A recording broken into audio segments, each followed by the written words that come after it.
Happy Sunday, everyone. Welcome back to Our Issues Birmingham. Today we're going to be talking with Justin Kraft with the UAB Football Foundation about things that have been in the news lately that are somewhat controversial, to say the least. Thank you, Justin, for being here. How are you? I'm great. Thanks for having me. You're an old-time UAB person, aren't you? You know, I played on the very first Division I FBS team in 1996. And Wow. have been real involved with the alumni and the university ever since. And up until this point, I've always been very proud of my association with UAB. Well, things recently have gotten a little askew as a result of not just the way some things were handled, but also the fact that the football program was eliminated recently. So from an outsider's point of view, it seemed to me that the UAB football program was moving in a positive direction up until a few weeks ago. Tell us what happened, best you can, or if you can share with us if anyone saw this coming or thought it was coming. Yeah, it was a very sad day. I think it was December 1st, I believe. It was the Tuesday after UAB had just beaten Southern Miss. Which was a big win. A big win to become bowl eligible. Arch rival, really great atmosphere. And the team, it was announced that they were getting rid of the football program. And was this done in the locker room? It was actually done in the players' team meeting room. After the game? Not after the game. It was on the Tuesday following the game on Saturday. Okay. Yeah. Mm-hmm. And up until that point in time, no one knew this announcement was coming? Were there rumors or? You know, no one knew that it was coming. As a member of the Football Foundation, and because of all the positive momentum this year, attendance was up over 130%.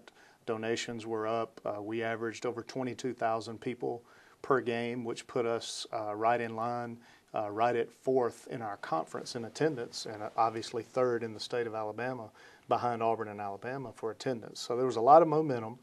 And Jimmy Filler, who's a successful businessman here in town, has done really well, had gotten together several business owners who wanted to be a part and invest in what was happening on the South Side. So they created the UAB Football Foundation.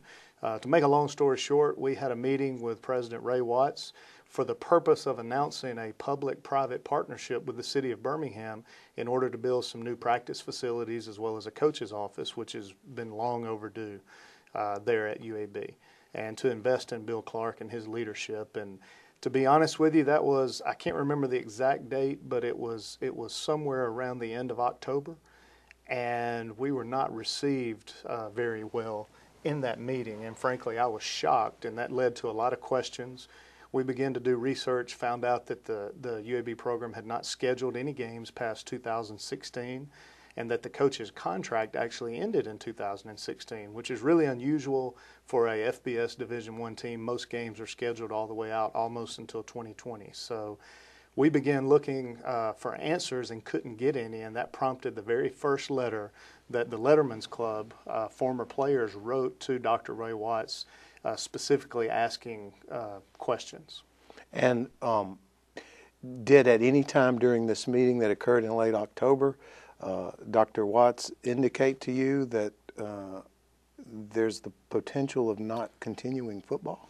You know, it was in not, hindsight, it probably was not so. said directly, but as you said, now that you look back, some of the statements that were made were very telling. For example, he said that he felt that our investment in football was premature, and he said if we were looking as a foundation to invest in all of athletics, they were interested, but if it was just for football, the exact words are we're not interested at this point, which was very telling to, you know, there's not many university presidents around in college sports that will turn down leaders in the business community wanting to bring money in order to build a facility that will enhance the number one marketing arm for the university, which is typically, you know, athletics. Well, some of the reports that I've read have indicated that it was beyond just economics. Do you buy into that? You know, I think if you really dig into it, I'm a numbers guy. I'm in the investment world, so I look at numbers every day. And when you dig into it, you realize that the numbers are not the issue. It's something that was on the periphery but that's not the issue that's here. So it makes you begin to ask questions. What is the real reason? What is happening? Because football, time and time again, and athletics in general, has been proven to very much enhance undergraduate enrollment. And one of the things that which is more revenue. Which is more revenue. And one of the things UAB had said under old leadership with Dr. Carol Garrison was they wanted to double their undergraduate growth. And we're taking steps to do that, investing in dormitories and investing early, beginning to invest in athletics with Jared Haas and new locker rooms on the basketball side with a new complex for women's softball. And it was past time to step up and do that for football, which is the #1 revenue earner for the university. And then even more than basketball? Much more. Oh, really? Mm-hmm. 2 to 3 times. Because I trust because they play those games, particularly where they're paid a large sum of money to well, come it's in that, and play. but the biggest generator is because of the conference, the conference revenue sharing as well as the television revenue. So that is a big component that does tie in with basketball, but football, really drives the ship when it comes to revenue sharing. So those people, such as myself, who have been a big basketball supporter for years, who always wanted to put more money into basketball, and I don't mind saying it, bring a coach with an Italian last name into Birmingham, I was misguided there. It really wasn't about the money being depleted by the football team, keeping us from hiring some other caliber coach. And I make no disparaging remarks about Coach Haas because he's got a great reputation, and I know he's on the right track there. So it wasn't about that. Is that what you're telling me? I tell everybody out there, if you're a UAB basketball fan, and Coach Jared Hess has said this on a couple of occasions publicly, you want a strong UAB football. And frankly, I'll be the first to tell you the last 7 or 8 years, the product on the field has not been very good football-wise, and the attendance has diminished. It has everything to do with leadership. And now we've got a great leader in place, Coach Bill Clark, one of the top coaches. He's actually up for Coach of the Year this year. He has come in and regenerated the program, rejuvenated it, and people were ready to invest in that and realize that UAB could be a great urban school like the Louisvilles, like the Cincinnatis, like what's happening in Charlotte. And frankly, to be honest with you, even what's happening in Mobile with South Alabama. Having a plan and investing in that plan is going to have growth for the university. Hold that thought. This is Our Issues Birmingham. We'll be right back. Don't go away. Welcome back to Our Issues Birmingham. I have Justin Kraft with me. He is with the UAB Football Foundation, and he's shedding some light on the most recent developments in the demise of the UAB football team. Dr. Watts has gone kind of underground since this announcement was made. I know he attended the graduation, but he didn't say anything. And there has recently been rumors, or maybe there was a vote, that there was a vote of no confidence. Did that come out of the faculty? It's interesting you say that. They had a faculty senate meeting, and Dr. Watts did not attend. He did not show up. He did not show up, but what was interesting is the day before he's a doctor, isn't he? He is a doctor, a medical doctor, a neurologist. He actually called several of the faculty senate members to his office for a private meeting when the bylaws state that all meetings are to be in the public. So there's a behind the doors, a closed door meeting to talk about public issues. So the transparency since day one has really been an issue for me as a alumnus, as a member of the board, as someone that has tried to represent UAB, has played there, has studied there, has raised money for the university. Have you tried to talk to him personally? I have. I have requested to have meetings, and we have not been able to do so. I requested those before the announcement was made, and the fact that there were so many rumors to find out how can the foundation, how can Champion Club members, which is the largest booster group for UAB sports, how can we, if there is an issue, how can we help? I even presented to one of his staff members the plan that Tulane used in 2004 when they were going through the same issues, how the plan that they used in order to bring the football program into the modern era. And now if you look at them, they're actually in the American Conference as opposed to UAB, which they were in very equal footing back 10 years ago. And how they've been able to move forward, I wanted to give them some of those ideas, and unfortunately we never had that opportunity. No response? Nobody calls you back? Nobody acts interested? It's just simply a done deal? No response. Zero? Zero. Zero. In fact, most people were not consulted, as there was a letter that was released, about 2 weeks ago that was from several prominent business people in the community that said, if we would have known, we would have helped in a major way. But no one ever consulted us. We don't agree with the findings of the study, and we wish that there was an opportunity to move forward and with a plan. Whether it's 12 months or 3 years, there's a lot of different ways to go about it. Let's have a plan to study this and talk about how we can move forward to build this university for UAB and the city of Birmingham. Well, let's talk about the study. Sure. So a study was conducted. Tell us about the study. The Carr report from Bill Carr, he's a sports consultant. The interesting thing about that is he actually hired Bill Clark. He was the consulting firm that was paid in order to bring in Bill Clark just 11 months ago. And they also did a study to look at, the purpose of it was to look originally, the way we were told at that meeting I told you about back at the end of October, we were told they were doing a study to see where they needed to invest in athletics and what it would take to be at a championship level.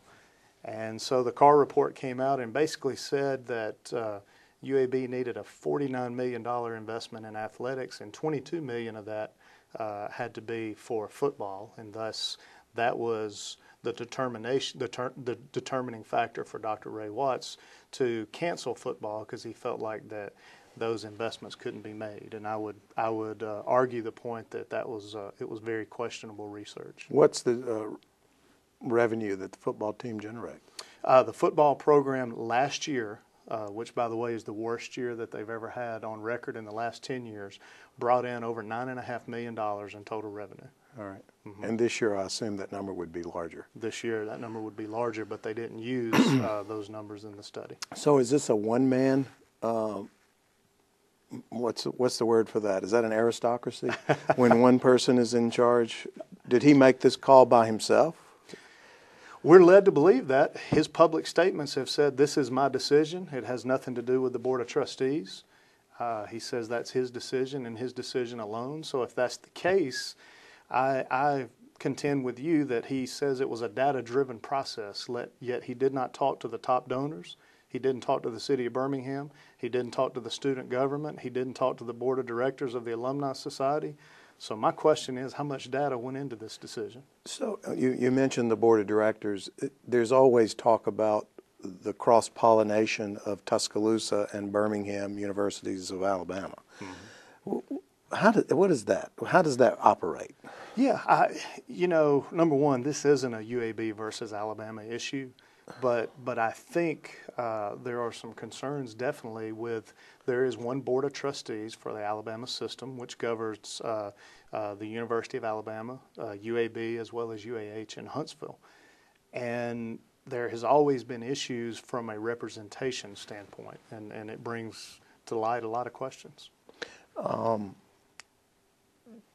Do you think, the rumor that there's some competing interest between UAB and UAT, that's just too far-fetched to be a reality, is there not?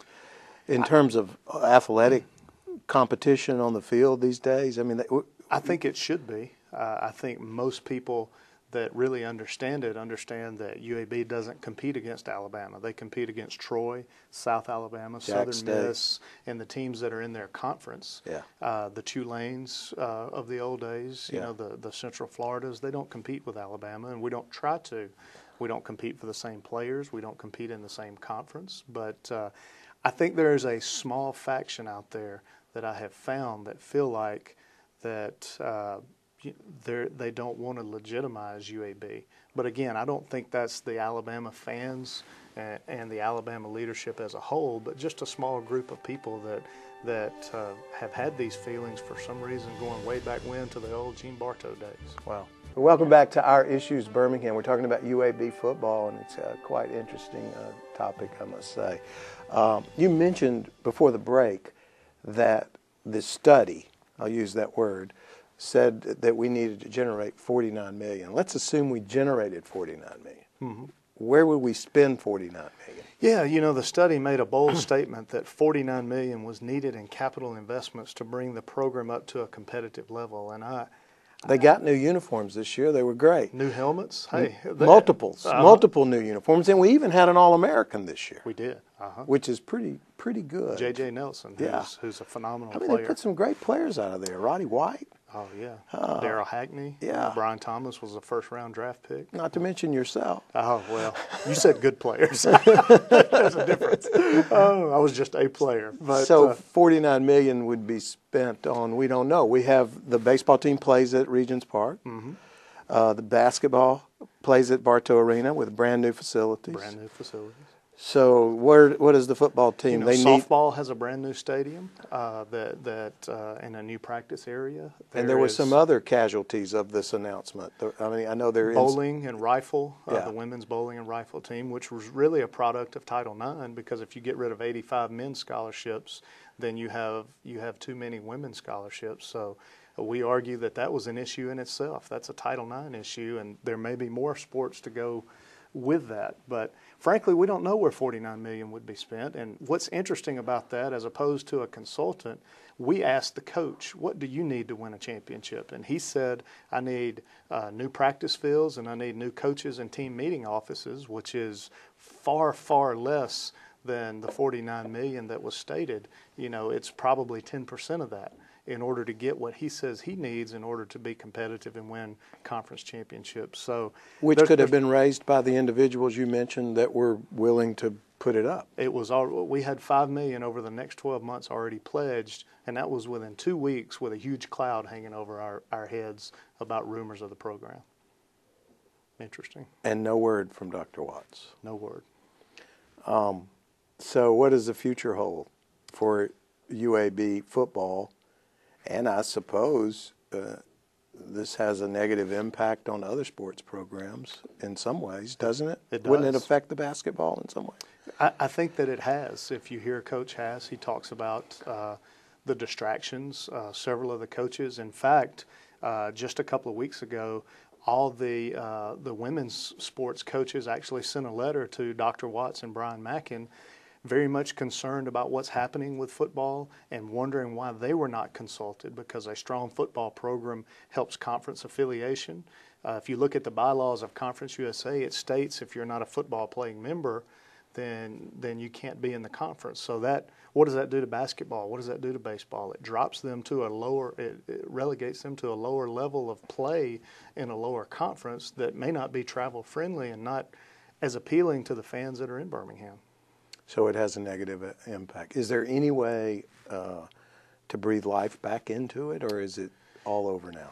You seem like a guy who doesn't take the word "no, you can't do that" very lightly, and you're going to try to do everything you know to do to overcome those things that have created this to begin with. Well, I tell you what's amazing, and it's not just me. I'm certainly passionate because I believe in Birmingham. I believe in UAB and what it stands for, and Dr. Volkert, Dr. Hill, Gene Bartow, the leaders and the vision that they had for UAB. McCallum. Dr. McCallum as well, absolutely. My favorite. He was a phenomenal leader. He was the president that moved UAB forward in Division I. Always a proponent of it, even when I said, no, let's focus on basketball. Yeah. No, Tommy, we have to do this. We have to do this if we're going to compete. They had vision.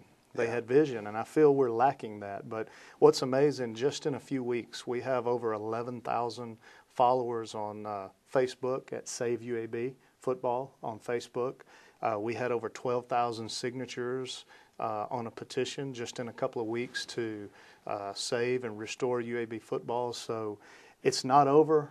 There's a lot more to do. Jack Williams is in the state legislature and is bringing up bills now to expand the Board of Trustees. I know John Rogers is hot on the topic also. I've spoken with him. He's very hot. There's some movement out there to split off. Do you know anything about that? To split off from Tuscaloosa. I don't know what that would take. That seemed to me that would almost take a constitutional amendment to make it would take a constitutional amendment. Figures. And it would be extremely difficult. But I think Birmingham needs to understand that a good UAB is strong for Birmingham and strong for the state. Whether you're a fan of Alabama, whether you're a fan of Auburn, or anyone in the SEC, having a good UAB and a growing undergraduate program does nothing but benefit the economy here in Birmingham. And I think that's something people need to think about and consider. I saw where Iron City Grill pulled out. They did. And they were doing weekly gatherings of folks and sponsoring certain things at their facility. It was a big contributor. Mm-hmm. So how much money do you think Dr. Watts and his announcement has cost UAB just in recent time? Well, it cost $2.5 million just to buy out the contracts of the teams they were scheduled to play in the next year or so. So to pay $2.5 million. Mm-hmm. Is there any hope for the future? Could UAB maybe next fall? We've lost our players. Yeah. I guess we've lost our coach, his staff. Some of the staff are going. Some of the players are going. I saw a player signed with South Alabama already. Yeah. Do you see that there's any way to get us back up and running by next fall? You know, one thing we do have is Coach Bill Clark is still under contract with UAB. A lot of the coaches and players have gone on as they have to continue their careers and their educations. But you know, it'll be very difficult for 2015. But I think if people go to bhamforuab.com, there's a lot of information there. There's a place where you can sign petitions. You can donate to the effort to bring back UAB football. And we would love to have their input and their help. All right. Well, get to your computer and sign up, folks. This is Our Issues Birmingham. We appreciate you being with us. It's been a great show. Thank you. And we'll see you next week.